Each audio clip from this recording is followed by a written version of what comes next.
and First Nations did in 2014 for the Columbia River Basin. They said, we're not being included on the Columbia River Treaty negotiations that are occurring right now and due to be signed in 2020. So we're going to make our own treaty. We're going to make our own declaration. You're not going to include us, then we will assert our rights without you. And still, under international law, those rights then are binding. So there are 5 Indigenous water institutions, intertribal organizations in the basin, over 32 nations. And there's over 10 treaties in the Columbia River Basin. And one of the things that we put forward in this Indigenous Water Justice article is the first transboundary water treaties in the United States and Canada are not the 1909 Boundary Waters Treaty. That's the one that's most often cited for the Columbia River Basin. And then in 1960, the Columbia River Treaty was created. And those aren't the first treaties. What are the first transboundary water treaties on Turtle Island? Our treaties, the treaties they made with us as Indigenous nations. Those are the first transboundary water treaties. And when we're teaching water law students and water students around the world about how to manage water, how to think about transboundary basins, they should be citing the way in which our leaders articulated Indigenous water justice in those original treaties. They were mentioned earlier. Professor Duval did a beautiful job of saying, we have rights, we have existing rights, even before UNDRIP. We need to be articulating them in the way that the Western world will understand. And to say to them, you have a pre-existing transboundary water treaty that you are currently not honoring. You need to. So I know that time is getting close on us, but I know I've mentioned this a few times around water colonialism. So what is it? It means that there has to be some type of institutional discrimination. We are being excluded from the institutions, laws, processes, policies by which decisions for water are being made.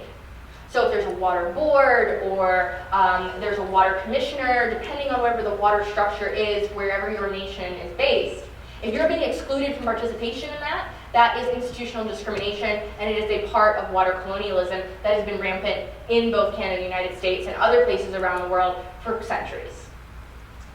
It also includes the dispossession of our lands for water projects and the normalization of white settler modes of land and water use. When our ways of managing and relating to land and water are not valued equally, then that is an act of water colonialism. It also relates to cultural imperialism. Thinking that European systems of water governance and management are superior is an act of water colonialism. Thinking that Indigenous water institutions are, even the act of having to form an Indigenous water institution to create space and to ensure that our values are recognized and heard is an act of water colonialism. It means that if an Indigenous water institution has formed, you're most likely seeing water colonialism in your basin or in the water that you relate to and are connected to. Because more often than not, we're forming because we were previously excluded. And then, in response to water colonialism, we should be leveraging UNDRIP to support our Indigenous laws and natural laws. So, I told you that I would share with you a path forward. And so that path forward, there are three parts. We need to be working towards Indigenous water rights, the protection of those, and the securing of future ones. We also need to ensure that our cultural and spiritual uses of water are protected. And uses is a complicated phrase, right? This also is about, our connection, right? Our responsibilities, our right of responsibility to water and to the cultural and spiritual ways by which we were taught and shown how to exist and relate on this planet. That's included there. And then political partnerships. We need to be working towards political partnerships to scale up our resources and make sure that these principles are protected. So we set out for you in the paper ways in which you can articulate a principle of international law under UNDRIP, and then how that principle relates to an activity or an action in life. So Indigenous people's rights to use, develop, and control water. That means that we have a right to the existence and composition of Indigenous water rights. and we have a right to determine the existence and composition of those water rights. Indigenous peoples' rights to recognition, observance, and enforcement of treaties. So we have a right to ensure that the treaties, those first transboundary water agreements, are honored and are respected and implemented. We also have a right to market our Indigenous water rights if desired. Now I know it's a little bit of a touchy subject, but for many of our nations, it does make sense economically to participate in water markets. And the fact is, whether whether a nation wants to or doesn't want to participate in a market is for them to decide. For the US to tell them that they can or cannot is a form of paternalism that is also a form of water colonialism. And so as Indigenous nations, we have a right to make the decision. But the fact that we're not even being given the right is a violation of international law under UNDRIP. And then lastly, Indigenous water rights related to infrastructure and benefit sharing. We have a right to determine what type of water system we want. Canada can't just come in and say from Indigenous services, oh, you have to put in this type of water system because this is the one that our scientists say is going to work best for you. And then their system of benefits, cost-benefit analysis doesn't actually incorporate climate change and thinking about adaptation. So you're building a system that's probably not going to work in 50 years. We have a right to make those choices. And at the end of the day, if we make a poor choice, then we live with that. But it's not something that's going to continue to be an act of water colonialism against us, because we'll have ownership over that choice. So how does this look? We need to have full recognition of service and groundwater rights for Indigenous nations. So I want to see that happen around the world. There should be no reason why there is this discrepancy around water rights. And so we need to be working towards that. We need to be advocating for it. We need to be using UNDRIP as a tool. We also should be participating in water markets if we want to. And then on the infrastructure and benefit sharing side, we need to ensure that all of our nations have water quality standards. Who cares if EPA says, you're not eligible for TAS yet? Who cares if Canada says, oh, you're not a source water protection plan nation? Make it. We need to stop waiting for Canada and the United States to give us the go-ahead to do what we already know how to do. We need to have our own water quality standards. We need to have plans in place for emergency response to boil water advisories, to water crises. Non-natives, we see it in Flint and Newark, are also having these water crises. They're going to continue to happen and grow stronger and more frequent because of climate change. So we can plan for it now. When we think about cultural and spiritual water uses, we need to make sure that our ways in existence when it comes to water is being respected. So if we feel that a lake or a river should be given legal personhood, we need to fight for that. And we're seeing different types of actions that are working towards that. Freedom of religion for Native peoples was not something that we had until very recently in both Canada and the United States.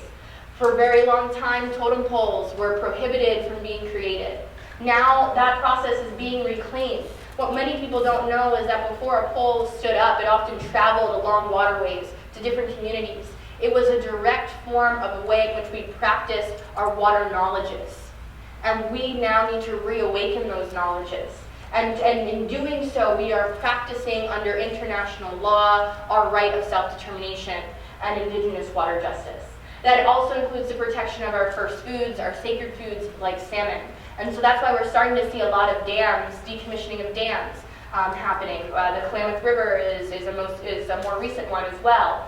And those are going to continue to happen, and we can use UNDRIP to promote the decommissioning of dams for the protection of our cultural and spiritual uses as protected under international law and the Articles of UNDRIP. So under political partnerships, takeaway message is we can't do this alone. We do need to be strategic. We need to have partnerships with non-Native organizations, non-Native leadership, congresspersons. We also need to have strategic partnerships with one another as nations. We have traditional kinship networks that were decimated in many instances by colonialism. We can reconstitute those traditional kinship networks and scale up our resources to ensure that our water rights are protected. And so it's really about I had an elder say to me once, when it comes to our what is tribal sovereignty, and how do we ensure its protection? Use it or lose it. And that's really the crisis that we are in right now when it comes to water. If we are not asserting our sovereignty, no one is going to respect it, and no one is going to grant us, they're going to continue to think that they have the ability to grant us things. These are not entitlements. These are rights and responsibilities that have pre-exist the formation of the United States and Canada. So ultimately, that means that we need to have a seat at the table. We need to be equitable decision makers alongside the statesmen or statespersons now for Canada and the United States. Okay? It doesn't mean that we are just seen as stakeholders that get invited last minute to participate and contribute our traditional knowledge. All right? And we need to start, if we're going to really be using our sovereignty, not losing our sovereignty, turn the invitation down until a formal diplomatic invitation has been extended that is not just a sign of tokenism.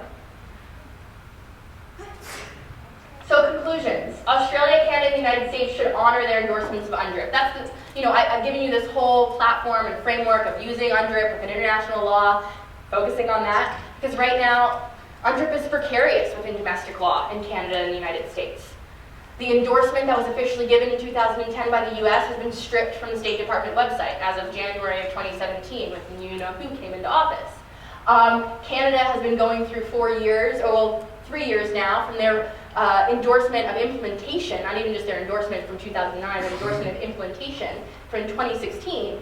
And it's gone through bill after bill after bill, UNDRIP within the Canadian legislative system, and it's still not approved. So the actual efficacy of implementing UNDRIP domestically is precarious.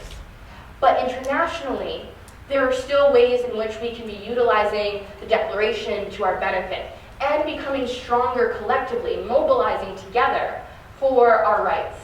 And by doing so, we start to shift legal interpretation. We start to plant seeds in law students who become judges, who become clerks, who become judges, who become heads of Canada and the United States, that finally have an accurate, informed legal understanding of Indigenous water rights and justice on this continent. So it's not going to happen overnight, but we have a lot that we can be doing as Indigenous peoples and nations to be pushing the path forward.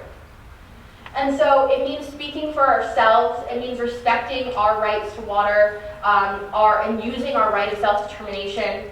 It's about ensuring that we are fulfilling our stewardship obligations, our rights of responsibility, are building that relationship and connection to water that we are all born with.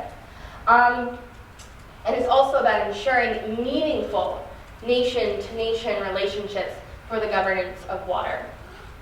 And, this is Autumn Peltier. She was one of the keynote speakers last year from Wakan, and she's fantastic. She's now probably the youngest water commissioner in the entire world, but definitely the first and youngest water commissioner for the Shinnecock Nation.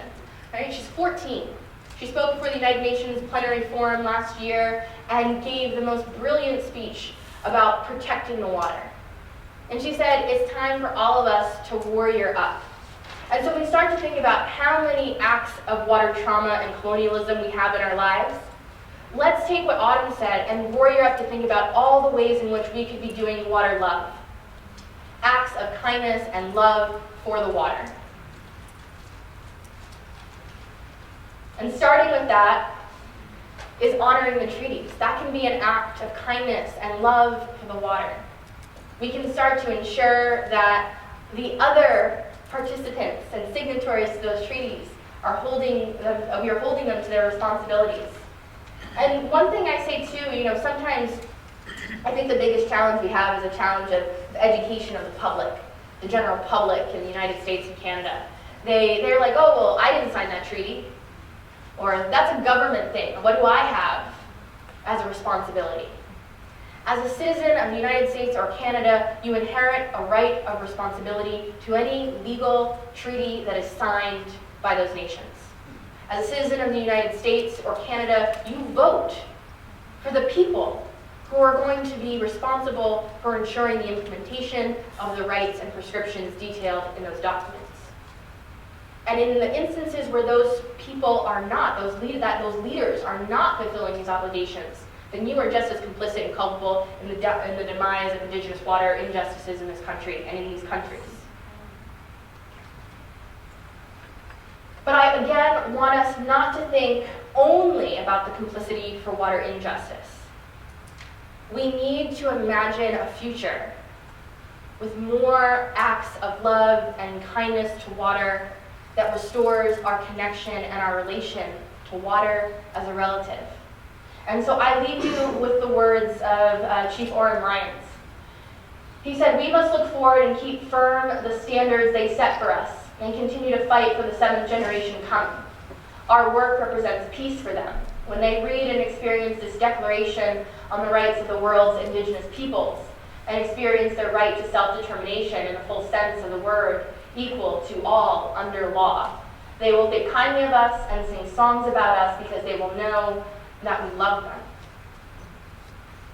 So each of us, when we leave this summit, and as we're going through the next few days at this summit, we have to think about the ways in which we are practicing love. In the same way that we can pass down trauma, we can pass down love. We can pass that love on to the water, and we should be doing that every moment and every day of our lives. And maybe, if a few of us do it fairly well, then generations from now they'll sing songs about some of the folks in this room. So Tabuti, thank you. It's been a real honor and pleasure to be here.